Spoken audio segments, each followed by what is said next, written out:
Mix design, ठीक है, ये इंपॉर्टेंट है, मिक्स डिजाइन, ठीक है। अब सबसे पहला सवाल ये होता है, मतलब कि इट विल, अच्छा ये पहले थोड़ा सा डिस्कशन बता देते हैं। It will take approximately this lecture 2 lectures हमें चाहिए होंगे, 2 लेक्चर में आपका पूरा मिक्स डिजाइन कवर अप हो जाएगा। Mix design is heart of concrete technology, इसका हार्ट है, यहाँ पे हार्ट बना दे रहे हैं आप लोग के लिए। हार्ट का मतलब यहाँ पे सिंपली ये कहना चाह रहे हैं हम that it is the most important topic of concrete technology and civil engineering also, ठीक है। सिविल इंजीनियरिंग के पर्सपेक्टिव से भी बहुत इंपॉर्टेंट टॉपिक है। तो इस पे हार्ड बनाना हो हार्ड बनाइए, स्टार बनाना हो स्टार बनाइए, ठीक है, जो बनाना हो वो आप बना लीजिए, ठीक है।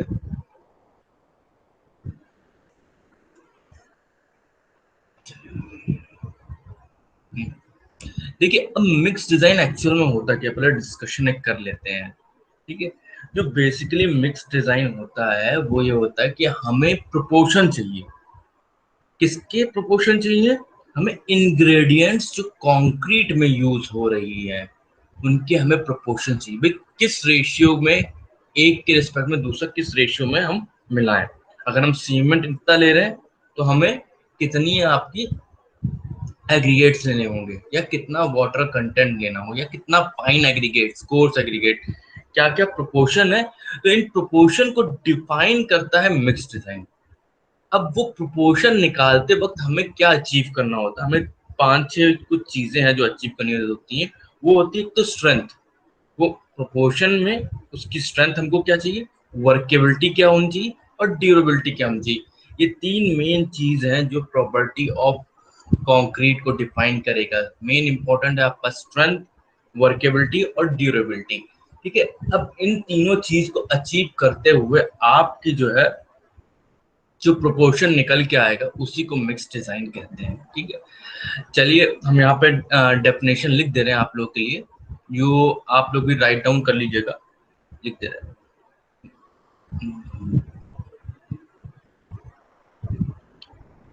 It is the process of selecting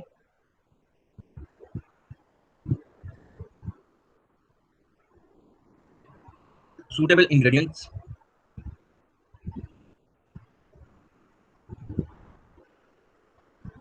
of concrete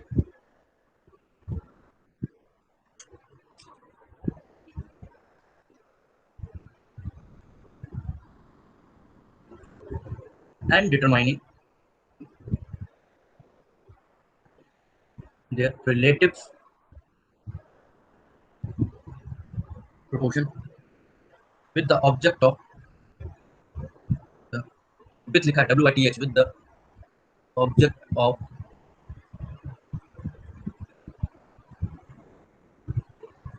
producing concrete as economically as possible, which has minimum certain properties, notably पहली क्या हो जाएगी, स्ट्रेंथ, दूसरी क्या हो जाएगी, वर्केबिलिटी, और थर्ड में ड्यूरेबिलिटी। एक फिर से रिपीट कर रहे हैं, इट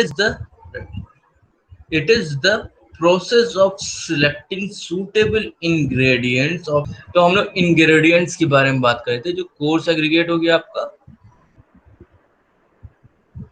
सीमेंट, वाटर, ठीक है। यहाँ पे कोर्स एग्रीगेट की जगह खाली एग्रीगेट लिख देते हैं, मेन डीज आता है। उसके बाद अगर आप मिलाते हैं तो आप सुपर प्लास्टिसाइजर हो गया, केमिकल एडमिक्सचर हो गए, ये सारी चीजें आप बाद में अगर आप चाहते हैं मिक्स करना चाहते वो भी आप मिक्स कर सकते हैं। पर बेसिक मेन इंग्रेडिएंट्स ये 3 बेसिक मेन इंग्रेडिएंट्स हैं, ठीक है। तो मतलब कि अब ये एक प्रोसेस है मिक्स डिजाइन, जिसमें हमें सूटेबल इंग्रेडिएंट्स मिल जाए और उनका क्या रिलेटिव प्रोपोर्शन है एक दूसरे के लिए वो मिल जाए, relative proportion with the object of producing concrete, मतलब कि कॉन्क्रीट मिले as economical as possible which has minimum certain value noted strength, workability और ड्यूरेबिलिटी, ये मिनिमम इनकी वैल्यूज होनी चाहिए, ठीक है। तो उसको हम लोग मिक्स डिजाइन करते हैं, ठीक है। अब आते हैं नेक्स्ट, यहाँ पे हम लिख देते हैं मिक्स मिक्स डिजाइन।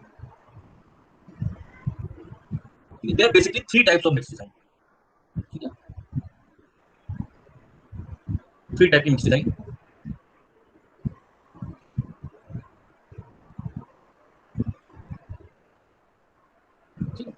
तो पहला जो डिजाइन है वो आपका है नॉमिनल मिक्स, नॉमिनल मिक्स।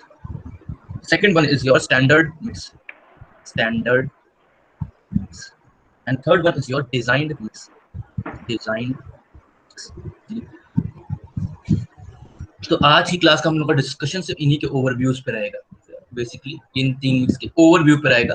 और जो डिटेल में हम लोग जो स्टडी करने वाले हैं वो डिजाइन्ड मिक्स के बारे में ही स्टडी करेंगे, ठीक है, डिटेल्ड स्टडी, मतलब कि ऑब्वियस सी बात है इसके बारे में डिटेल में पढ़ने वाला है। तो जो है आपका नॉमिनल मिक्स क्या होता है, देखिए ये पास्ट में बहुत पहले यूज किया जाता था, बहुत पहले यूज किया जाता था। क्या करते थे इसमें जो है हम लोग जो है सीमेंट, एग्रीगेट्स और वाटर मिक्स कर देते ताकि हमको इतनी हद तक मिक्स करते थे कि हमें एक वर्केबिलिटी मिल जाए, ठीक है, एक वर्केबिलिटी मिल जाए। और कुछ प्रोपोर्शन हम लोग के प्री डिफाइंड थे। अब वो pre defined on the basis of test के ऊपर थे, कुछ टेस्ट किए गए कि भाई यही प्रोपोर्शन होना चाहिए। तो जैसे मान लेते हैं, अब देखिए यही, चलिए भी आगे चल के आपको बताएंगे, क्वेश्चन है जो कभी कभार पूछा गया है, ठीक है। तो मतलब कि नॉमिनल मिक्स एक्चुअली में हम लोग कैलकुलेटेड मिक्स नहीं है, हम लोग अंदाजे से मिक्स करते हैं नॉमिनल मिक्स में, ठीक है। ठीक है, तो कुछ पॉइंट्स हम जो है यहाँ पे लिखने जा रहे हैं, ठीक है, उस पर आप जो है ध्यान दीजिएगा, ठीक है। नॉमिनल मिक्स के बारे में है। पहला पॉइंट है nominal mix specifies, specifies the fix proportion of cement sand and aggregate, of cement sand and aggregate. कहने का मतलब बस यहाँ पे इतना है कि इसमें जो है आपका सीमेंट कितने प्रोपोर्शन में डालना है, सैंड कितने प्रोपोर्शन में डालना है और एग्रीगेट इनका प्रोपोर्शन ऑलरेडी डिफाइंड रहता है कि आपको इतना इतना मिलाना है, ठीक है। Second point, ingredients of concrete, ingredients of concrete are mixed on the basis of volume, on the basis of volume। Second point, अब on the basis of volume का मतलब क्या है, वॉल्यूम बैचिंग, नथिंग एल्स। ये जो point है ये आपको क्या शो कर रहा है, इट इज शोइंग, ब्लू कर लेते हैं, दिस पॉइंट इज शोइंग कि जो है वॉल्यूम बैचिंग, वॉल्यूम बैचिंग मतलब वॉल्यूम बैचिंग जो हम लोग का प्रोसेस है उसके थ्रू जो है हम लोग यहाँ पे मिक्सिंग करते हैं। वॉल्यूम बैचिंग क्या होता है, अब आप लोग ऑलरेडी पिछले लेक्चर में बता चुके हैं, थोड़ा बहुत हिंट दे चुके हैं कि यहाँ पे हम लोग को पता रहता है, जैसे आपने खुद ही देखा होगा कि जब घर के आसपास कंस्ट्रक्शन होता है तो वहां पे क्या करते हैं कि आप लोग ये बोलेंगे कि एक तसला सीमेंट का मिला दो, ठीक है, पांच तसले जो है, पांच प्रोपोर्शन जो है आप सैंड का मिला दो और एग्रीगेट का मिला दो। तो उसमें क्या था, तसले वाइज आप मिलाते जाते, इतना तसला भैया ये डाल दिया, इतना तसला ये डाल दिया और इतना तसला ये डाल दिया, ठीक है। अब देखिए ये जो होता है वो एग्जैक्ट प्रोपोर्शन नहीं होती है वॉल्यूम बैचिंग में, इसमें स्ट्रेंथ बहुत ज्यादा वेरी कर सकती है। इधर your batch can become over reinforced, फिर सुनिएगा क्या होता है वॉल्यूम बैचिंग में, कभी कभार क्या हो जाता है कि आपको जो स्ट्रेंथ चाहिए होती है बहुत ज्यादा स्ट्रेंथ मिल जाती है, ठीक है। और कभी कभार क्या होता है अंडर रेनफोर्स हो जाता है, अंडर रेनफोर्स का मतलब कि आपको जो स्ट्रेंथ चाहिए उससे बहुत कम स्ट्रेंथ हो जाती है, ठीक है, ठीक है। तो जो है या तो अंडर स्ट्रेंथ हो जाएगा तो ओवर स्ट्रेंथ, मतलब कोई एग्जैक्ट वैल्यू नहीं हम फाइंड आउट कर सकते कि हमको स्ट्रेंथ क्या मिलने वाली है, ठीक है। क्योंकि यहाँ पे वॉल्यूम बैचिंग का सबसे बड़ा डिसएडवांटेज यही है कि जो है आपका वॉल्यूम जो है बहुत ज्यादा डिफर हो सकता है। तो ये कहाँ पे हम लोग यूज करते हैं, पहली चीज, जहां पे आपका स्ट्रेंथ ज्यादा मैटर नहीं कर रहा है, फिर बोलेंगे कहां पे हम इसको ज्यादातर यूज करते हैं, आज की डेट में भी यूज कर लेते हैं कि जहां पे आपका जो है स्ट्रेंथ ज्यादा मैटर नहीं कर रहा है, पहली चीज ही, क्वांटिटी बहुत स्मॉल में, जहां स्मॉल क्वांटिटी में काम करना है। अब जैसे मानते हैं आप घर बना रहे हैं, चलिए घर बनाने में देखिए अब आप आरएमसी को मंगाएंगे नहीं, क्योंकि यहाँ आप बहुत स्मॉल क्वांटिटी हो, आप ज्यादा से ज्यादा 1 या 2 फ्लोर बनाने वाले हैं। लेकिन जो मल्टी स्टोरी बिल्डिंग्स होती है वहां आप नॉर्मल मिक्स कर ही नहीं सकते, ठीक है, क्योंकि वहां स्ट्रेंथ पहली बात बहुत इंपॉर्टेंट सेक्टर में आ जाएगी या बहुत इंपॉर्टेंट पोजीशन पे आ जाएगी। और दूसरी चीज ये कि वहां पे जब आप इतने बड़े नंबर में करें, वॉल्यूम बैचिंग करना चाहेंगे, तो अगर आपका कुछ भी प्रोपोर्शन आपकी स्ट्रेंथ में हल्का सा भी डिफरेंशिएट हुआ तो आपकी बिल्डिंग फेल होने के बहुत ज्यादा चांसेस है, ठीक है। तो यहाँ पे एक और पॉइंट निकल के वो हम लिख देते हैं।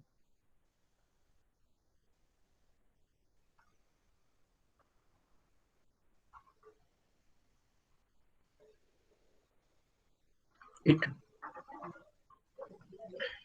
It is a site level mixing of ingredient, site level mixing of ingredients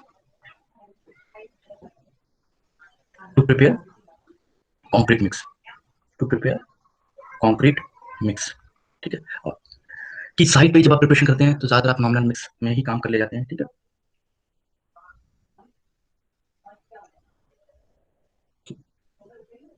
इसका एक और लास्ट पॉइंट है, ठीक है, लास्ट पॉइंट है, such type of concrete mix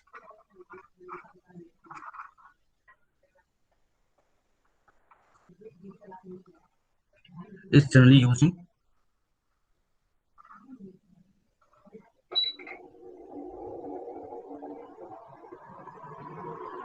small quantity where load is not high, जहाँ पे लोड ज्यादा नहीं है आपका, तो आप बहुत स्मॉल क्वांटिटी में यूज करते हैं। जैसे घरों के आस पड़ोस जब आप यूज कर रहे हैं, जैसे घरों में जब आप यूज करते हैं तो बेसिकली आप नॉर्मल मिक्स कर देते हैं। उसका मेन रीजन ये है क्योंकि आपका जो डेड लोड जो वेट है वो बहुत कम है। तो वहीं पे जब आप मल्टी स्टोरी बिल्डिंग्स में जाएंगे तो वहाँ नॉर्मल मिक्स आपका एकदम काम नहीं करेगा, वहां पे आपको डिजाइन मिक्स में ही जाना पड़ेगा, ठीक है, ठीक है। अब देखिए नॉर्मल मिक्स में हमने स्टार्टिंग में बोला था कि कुछ प्री डिफाइंड रहते हैं, ठीक है। अब प्री डिफाइंड क्या है कि ये इंपॉर्टेंट है, ठीक है, इसी पे ही जो है आपके क्वेश्चंस पूछे गए हैं। यहाँ पे लिख दे रहे हैं हम normal mix and standard mix both में प्री डिफाइंड रहते हैं, ठीक है। यहाँ पे डायरेक्टली लिख दे रहे हैं स्टैंडर्ड मिक्स लिखते हैं तभी आगे। तो M5 के लिए M5 से स्टार्ट करते हैं। जो रेशियो आपका आता है वाटर सैंड और एग्रीगेट, सीमेंट सैंड और एग्रीगेट का, वो आपका आता है 1:5:10। एम 7.5 का आपका आता है 1:4:8। एम 10 का आता है 1:3:6। एम 15 का आता है 1:2:4। एम 20 का आता है 1:1.5, ठीक है। So these are the mixed proportion which has been already defined, ठीक है, यहाँ पे ऑलरेडी डिफाइंड है मिक्स प्रोपोर्शन। तो जो है कि M5 के अगर आपको कास्टिंग करनी है तो आप इस रेशियो में सीमेंट सैंड और एग्रीगेट या cement fine aggregate and coarse aggregate को इस रेशियो में आप मिक्स करेंगे, ठीक है, ये ऑलरेडी डिफाइंड है, ठीक है। अब ये आप लोगों के दिमाग में क्वेरी आ सकती है, सर ये कैसे डिफाइंड हुआ। ये डिफाइंड ऐसे हुआ कि हमने यहाँ पे टेस्टिंग करी थी। क्या किया, टेस्टिंग करी। तो टेस्टिंग करके हमको ये फाइंड आउट हुआ कि ये रेशियो हमारा इस ग्रेड का आएगा, M5 ग्रेड का, ठीक है। जब हमने एक पोर्शन में सीमेंट डाला, 5 पोर्शन में फाइन एग्रीगेट्स या सैंड डाला और 10 पोर्शन में एग्रीगेट्स डाला, तो हमको ये पता है कि M5 ग्रेड का कंक्रीट बन के आ रहा है, ठीक है भाई। M7.5 के लिए ये आया।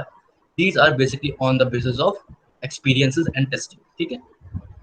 तो ये चीज आपको डायरेक्टली पता होनी चाहिए, ठीक है। अब ये कहाँ कहाँ पूछा जाता है, ये कॉम्पिटिशन में कभी कभार, ज्यादातर कॉम्पिटिशन में डायरेक्टली मिक्स पूछ जाता है कि M15 लिख दिया, उसके 4-5 ऑप्शन में आगे पीछे ये सब लगा दिया और पूछा जाएगा M15 मिक्स का नॉर्मल मिक्स क्या होगा या स्टैंडर्ड मिक्स क्या होगा, तो उसका एग्जैक्ट आंसर आपको 1:2:4 होगा, ठीक है।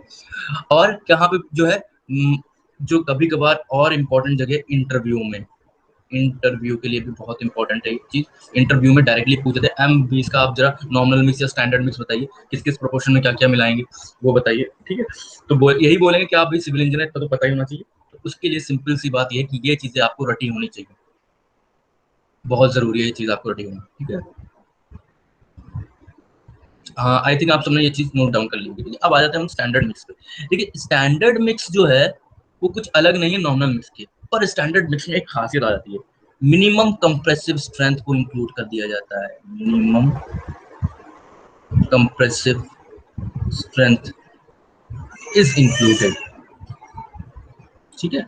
क्या हुआ स्टैंडर्ड मिक्स में आपने मिनिमम कंप्रेसिव स्ट्रेंथ को इंक्लूड किया। देखिए नॉर्मल मिक्स में कोई ऐसा हमने कंप्रेसिव स्ट्रेंथ को इंक्लूड नहीं किया था कि हम चेकिंग करने जा रहे हैं क्या करना है, लेकिन यहाँ पे आपका जो है वहां पे आपकी वो मिनिमम स्ट्रेंथ अचीव होनी चाहिए at any how. For example अब हमने यहाँ पे M5 लिखा, अब देखिए M का मतलब क्या होता है, इज योर मिक्स। 5 का मतलब जल्दी से आप लोग बताइए, यहाँ पे 5 का मतलब क्या होगा। Sir 5 newton per metre square. Sir compressive strength sir. Anyone? Sir compressive strength compressive sir. Strength है सर। कंप्रेसिव स्ट्रेंथ कितने लोगों ने इस बात से एग्री करते हैं कि M का मतलब कंप्रेसिव स्ट्रेंथ होगा? सर यहाँ एम सर हाँ, मिक्स है सर। कौन धीरज आप एग्री कर रहे हैं M का मतलब कंप्रेसिव स्ट्रेंथ है? सर एम सर मिक्स है सर, और 5 जो है सर कंप्रेसिव है। धीरज ठीक है। आकाश आप बताइए, एग्री कर रहे हैं धीरज की बात से? सर एम इज मिक्स, हम्म, और सर 5 उसकी यूनिट दी है कि मतलब कितना न्यूटन पर एम स्क्वायर आएगा यूनिट। ठीक है। M5। आयुष बताइए। Yes sir, same sir, same. Same ठीक है। पंकज, पंकज शर्मा बताइए, सेम चीज है या कुछ डिफरेंट? सर सेम है भैया जो आकाश सेम, कहता है। चलिए चलिए ठीक है। देखिए एक्चुअल में आप लोग सही कह रहे हैं, हम ये नहीं कहेंगे कि गलत कह रहे हैं, लेकिन अगर हम स्पेसिफिकली पूछे तो ये चीज गलत है एकदम, ठीक है। यहाँ पे 5 जो है वो कंप्रेसिव स्ट्रेंथ ना डिनोट करते हुए कैरेक्टरिस्टिक स्ट्रेंथ डिनोट कर रहा है, ठीक है। फिर से आते हैं कहाँ गए, ये साइड पहुंच गए। बहुत इंपॉर्टेंट चीज है, यहीं पे क्लियर करके जाइएगा, इस कंफ्यूजन कभी मत लेकर के जाइएगा, ठीक है। यहाँ पे 5 आपने कंप्रेसिव स्ट्रेंथ बोला, हमने कहा compressive strength is wrong term. Compressive strength गलत है एकदम, ठीक है, गलत है, ठीक है, हमने ये बोल दिया। और वो 99% हम सही कह रहे हैं, 99% ही कह रहे हैं, क्योंकि कुछ जगह पे क्या है, अगर आप जैसे अगर थियोरटिकल में बोलेंगे तो ये चीज एकदम गलत है, लेकिन जो है कभी कभार इंटरव्यू में जब कहते हैं तो हो सकता है, पॉसिबिलिटी है कि वो इस बात से सेटिस्फाई हो जाए। बहुत ही कम चांस है, बहुत ही कम चांस है कि इस बात से सेटिस्फाई हो जाए। हम तो नहीं सेटिस्फाई होते इस टर्म से। हम किस टर्म से सेटिस्फाई होते हैं, हम होते कैरेक्टरिस्टिक स्ट्रेंथ। कैरेक्टरिस्टिक स्ट्रेंथ, अगर आप हमारे सामने अगर ये टर्म अगर यूज करते तो हम बहुत ज्यादा खुश हो जाते हैं। मतलब ये खुशी वाला टर्म है कि आपको ये बात पता है कि 5 का मतलब ये है, मतलब कि आपको बहुत अच्छी नॉलेज होगी, ठीक है। तो कैरेक्टरिस्टिक स्ट्रेंथ को डिफाइन करेगा। तो अब आपके दिमाग में आ रहा होगा कैरेक्टरिस्टिक स्ट्रेंथ क्या होता है, जानते हैं आप लोग बेटा? कैरेक्टरिस्टिक स्ट्रेंथ के बारे में जानते हैं? सर एफ सी के। क्या चीज? सर एफ सी के सर सर। एफ सी के। एफसीके डिफाइन कर पाएंगे एफसीके को?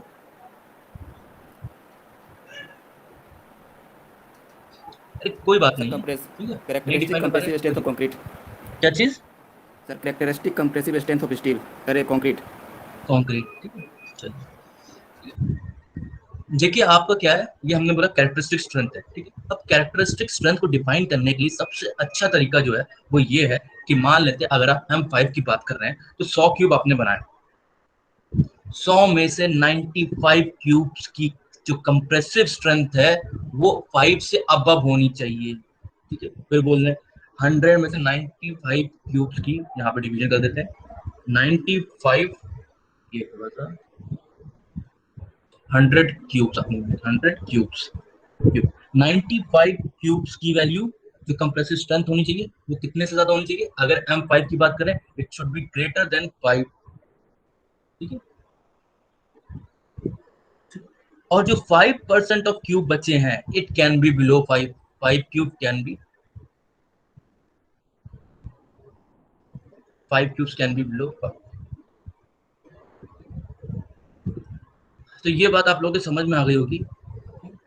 कैरेक्टरिस्टिक स्ट्रेंथ को अगर आपको डिफाइन करना सबसे अच्छा तरीका यही है कि अगर 100 क्यूब्स आप बना रहे हैं तो 95 क्यूब्स की वैल्यू, अगर m5 की बात करें तो 5 जो है न्यूटन पर mm स्क्वायर, न्यूटन पर mm स्क्वायर, न्यूटन पर mm स्क्वायर, न्यूटन पर mm स्क्वायर, mm स्क्वायर है, ठीक है। 95 क्यूब्स की वैल्यू जो है 5 न्यूटन पर mm स्क्वायर से ज्यादा होनी चाहिए। सिर्फ 5 क्यूब्स जो है वो आपके फेल होने के लिए अलाउ किए जाएंगे। M5 का मतलब ये है। वही M 7.5 का मतलब क्या हो जाएगा, सेम चीज की 7.5 से अब होनी चाहिए 95 क्यूब्स की जो कंप्रेसिव स्ट्रेंथ जो निकल के आ रही है, ठीक है। और 5% की भले चाहे क्यूब फेल हो जाए, कोई दिक्कत की बात नहीं, बट 95 क्यूब्स की वही same with M10 M15 M20 me it means that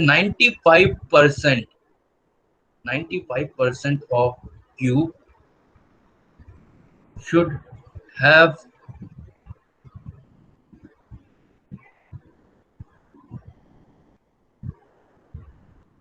more strength, more और इक्वल कर लिएगा, more और equal strength as desired, as desired strength कर दीजिए। मतलब कि हमें जितनी स्ट्रेंथ चाहिए उसकी या तो बराबर होनी चाहिए या तो उससे ज्यादा होनी चाहिए 95%, ठीक है। मतलब कि 95 सिर्फ हम 5% क्यूब को ही फेल होना अलाउ करेंगे। तो ये आपके हो गए, ये आपकी कैरेक्टरिस्टिक स्ट्रेंथ के बारे में आपको पता चल गया, ये आपका नॉमिनल मिक्स हो गया। तो हम यहाँ पे स्टैंडर्ड मिक्स के बारे में बात कर रहे थे। तो स्टैंडर्ड मिक्स में क्या होगी, कंप्रेसिव स्ट्रेंथ ऐड इंक्लूडेड हो गया मिक्स प्रोपोर्शन में, एक रेस्ट्रिक्शन लग गई कि मिनिमम कंप्रेसिव स्ट्रेंथ आपके होने जरूरी है, बहुत ज्यादा इंपॉर्टेंट है, ठीक है। Next your last one is your design mix, ठीक है। डिजाइन मिक्स में क्या होता है, इट इज अ प्रोसेस, लिख दे रहे हैं हम यहाँ पे, it is a process, it is a process where each and every where each and every ingredients where each and every ingredients where each and every ingredients of the concrete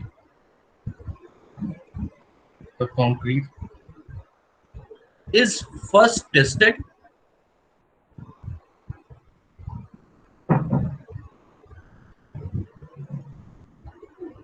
in laboratory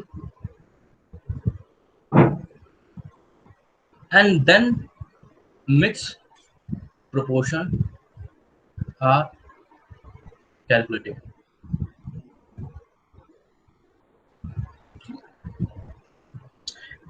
कहने का मतलब एकदम simple है कि हम लोगों ने, देखिएगा नॉमिनल मिक्स की बात कर रहे थे हम लोगों ने, यहाँ पे कहीं पे भी एक चीज की बात नहीं, किस ग्रेड का सीमेंट है, किस ग्रेड का कंक्रीट है, सॉरी किस कंक्रीट की ग्रेड की बात कर रहे थे, किस ग्रेड का एग्रीगेट है, हम बात ही नहीं कर रहे थे। क्वालिटी ऑफ वाटर की हम बात नहीं कर रहे थे, हम क्वालिटी ऑफ एग्रीगेट्स की बात नहीं कर रहे थे, हम क्वालिटी ऑफ सीमेंट की बात नहीं कर रहे थे। और डिजाइन मिक्स में everything is very much specified. आप किस ग्रेड का कंक्रीट यूज करने वाले हैं, grade of concrete, grade of concrete, grade of, अरे कंक्रीट लिखे दोबारा फिर से, हमने ग्रेड ऑफ सीमेंट लिखना चाह रहे हैं, ग्रेड ऑफ सीमेंट, ठीक है। ग्रेड ऑफ सीमेंट क्या है, ग्रेड ऑफ एग्रीगेट्स क्या है, स्पेसिफिक ग्रेविटी ऑफ सीमेंट क्या है, स्पेसिफिक ग्रेविटी ऑफ एग्रीगेट्स क्या है, ठीक है। इनकी मॉइस्चर एब्जॉर्प्शन पावर क्या है, तो इन सारी चीजों की टेस्टिंग होती है आपकी लेबोरेटरीज में, और आपके सीमेंट पे और आपके एग्रीगेट पे, ठीक है। कौन से ग्रेड की आपको सीमेंट यूज करनी है उसके ऊपर डिपेंड करते हैं, ठीक है। तो उसके बाद जो है आप मिक्स प्रोपोर्शन जो है डिफाइन करते हैं, तभी आप डिफाइन करते हैं। इसमें आपको हर एक टर्म का जो है एग्जैक्ट प्रोपोर्शन पता होना चाहिए, आपको हर एक इंग्रेडिएंट्स की क्वालिटी पता होनी चाहिए डिजाइन मिक्स में।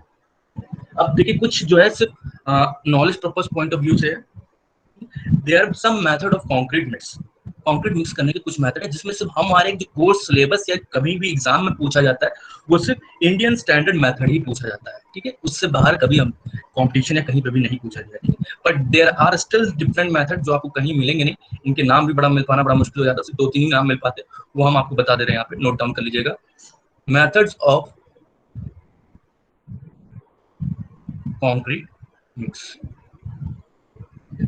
पहला मेथड है वो है आपका arbitrary proportion method.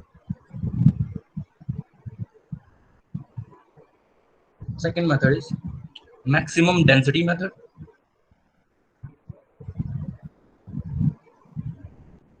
Third one is fineness modulus method.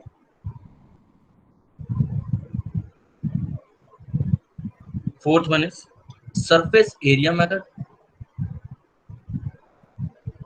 Fifth one is fifth लिखा है, third नहीं fifth लिखा, ठीक है। Fifth one is Indian standard method.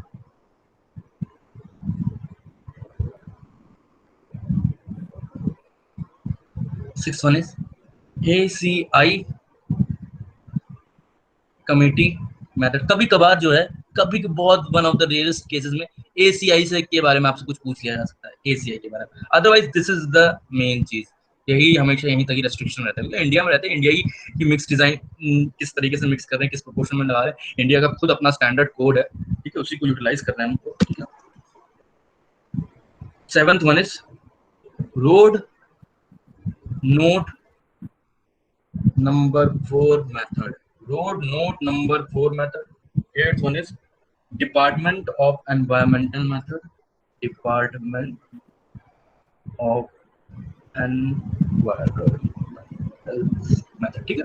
ये 8 मेथड है आपके, सिर्फ नाम आपको जानना चाहिए कि भाई इन 2 मेथड के अलावा भी कोई और मेथड होते हैं, जरूरी नहीं कि इंडियन स्टैंडर्ड मेथड ही आपका वही सही है या वही एक्सेस करता है, ऐसा नहीं। जैसे ACI कमेटी बहुत ज्यादा फेमस है, यही 2 मेथड ज्यादा फेमस है, लेकिन ACI कमेटी कुछ नहीं है। ACI कमेटी अमेरिकन, यहाँ पे लिख दे, अमेरिकन कंक्रीट इंस्टीट्यूट है, अमेरिकन कंक्रीट इंस्टीट्यूट, ठीक है। ACI का फुल फॉर्म ये है, अमेरिकन कंक्रीट इंस्टीट्यूट कमेटी, ठीक है। अपनी इंडियन स्टैंडर्ड कमेटी है, इंडियन स्टैंडर्ड मेथड है, सॉरी। तो हम लोग का जो मेन डिस्कशन होगा वो इंडियन स्टैंडर्ड मेथड के लिए होगा। तो नेक्स्ट लेक्चर पे जो हम लोग जो डिस्कशन करने वाले हैं वो मिक्स डिजाइन के बारे में डिस्कशन करने वाले, mix design by use of code, ठीक है। कोई बता सकता है कौन सा कोड यूज किया जाता है मिक्स डिजाइन के लिए? चलिए यहाँ पे हम लिख दे रहे हैं बड़ा बड़ा सा, इसके लिए जो कोड यूज होता है वो IS 10262। इसके 2 एडिशन आए हुए हैं, पहला एडिशन आपका आया था 1982 में, 1982 के बाद ये रिवाइज हो गया था, ईयर 2009 was edition was 1982 में, it has been revised in year 2009। तो हम लोग जो मिक्स डिजाइन करेंगे वो रिवाइज वैसे ही करेंगे, ऑब्वियस सी बात है, 1982 से करने से क्या फायदा। तो ये IS कोड आपके पास होना चाहिए, this IS code will be allowed. अगर ऑफलाइन एग्जामिनेशन होता तो आपकी ये IS कोड भी अलाउ कराते हैं। IS 456 ऑब्वियस है, IS 456 ये आप लोग ऑलरेडी जानते हैं, यूज करते हुए आ रहे हैं। फिर IAS 383, अब बोलेंगे सर 383 कहाँ पे यूज कर सकते हैं? 383 हमने बोला एग्रीगेट के टर्म में आप यूज कर सकते हैं, कि कौन से ग्रेड का एग्रीगेट स्पेसिफाई करना है, क्या टेस्टिंग होती है, तो IAS आपकी 383 में स्पेसिफाइड है, ठीक है। तो MIPS से most important code for concrete technology आपको मिक्स डिजाइन के लिए ये सेकंड नंबर पे है, and you should have IAS 383 also.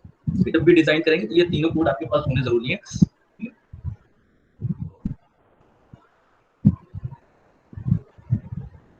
चलिए आज का लेक्चर यहीं पे करते हैं, स्टॉप रिकॉर्डिंग।